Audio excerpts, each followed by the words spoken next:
常韩国驴拼经济，找名人代言推展观光。先前原本有意邀请铁肺天后 GEM 邓紫棋担任3月代言人，不过最终破局。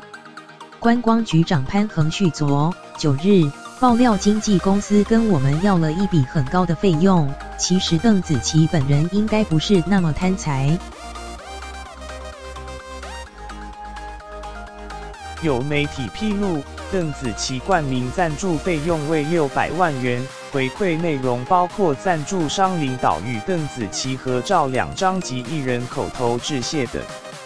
据《中国时报》报道，潘恒旭昨天还原先前和邓紫棋所属经纪公司接洽的过程。他指出，因为局方3、4月锁定港澳旅客市场，因此打算找香港名人代言，恰巧邓紫棋4月将到高雄巨蛋开唱，因此有意与他合作。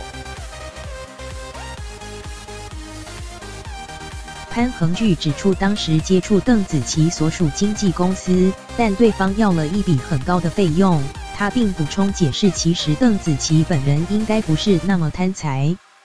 由于市府立场希望能不花钱，用资源交换或协助他项事务来商讨，因此最终破局。